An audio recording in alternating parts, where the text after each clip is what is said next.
Somewhere in this fog, a question has waited for over a century. It has outlived every witness who ever whispered it, every detective who chased it, and every headline that tried to answer it. One name, no face, no certain answer, just a shadow that walked through one of the poorest corners of London and vanished into legend. Who was Jack the Ripper? The year was 1888. Whitechapel was crowded, poor, and restless. A maze of narrow streets in London's East End, where entire families lived crammed into single rooms, and the air always smelled faintly of coal smoke and the nearby river. Gas lamps flickered over narrow alleys, casting more shadow than light. Market carts creaked through muddy roads, hauling whatever could still be sold at that hour. At night, women walked the streets, hoping to earn enough just to pay for a bed in a lodging house until morning. Poverty here wasn't a misfortune. It was simply the weather everyone lived under. Then fear arrived. And it arrived quietly, the way the worst things always do. Not with a warning, but with a silence just before it. Marianne Nichols was found first, in the gray hour just before sunrise, and the discovery sent a tremor through the East End that no one could quite explain, only feel. Soon came Annie Chapman, found not far from where Marianne had been. 2 deaths, so close together, so similar in their cruelty, that whispers began moving faster than the newspapers could print them. Then Elizabeth Stride and Catherine Eddowes killed on the same terrible night, less than an hour and less than a mile apart.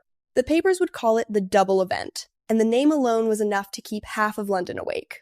Finally, Mary Jane Kelly was discovered in her own room, the one place she should have been safest. And when the news spread that morning, London seemed to hold its breath all at once, as if the whole city had stopped to listen for footsteps that weren't there anymore. The killer left no clear face behind. No confirmed name, no certain motive, only letters, rumors, panic, and a city desperate for answers it would never quite receive. The newspapers gave him a title that would outlive every witness, every officer, every suspect ever questioned. A name that turned a series of unsolved crimes into something closer to folklore. Police searched lodging houses, questioned suspects, and followed whispers through pubs, markets, hospitals, and shadowed streets, chasing leads that dissolved as quickly as they appeared.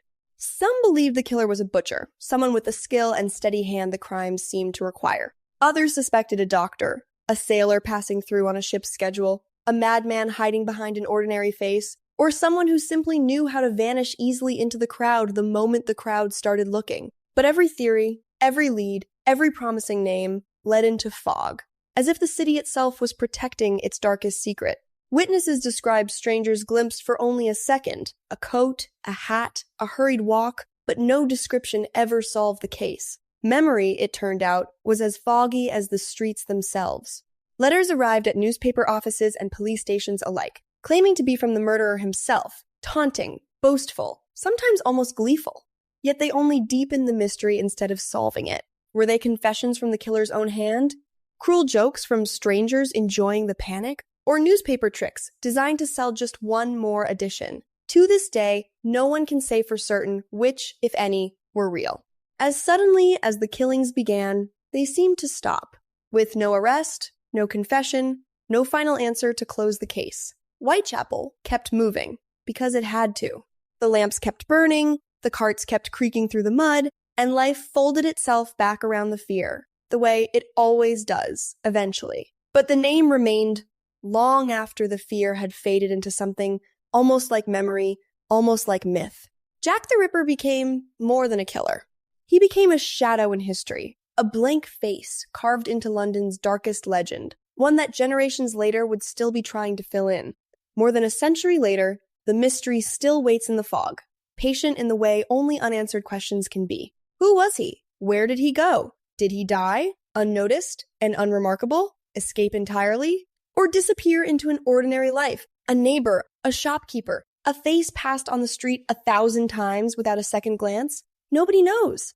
And that is why Jack the Ripper still haunts Whitechapel.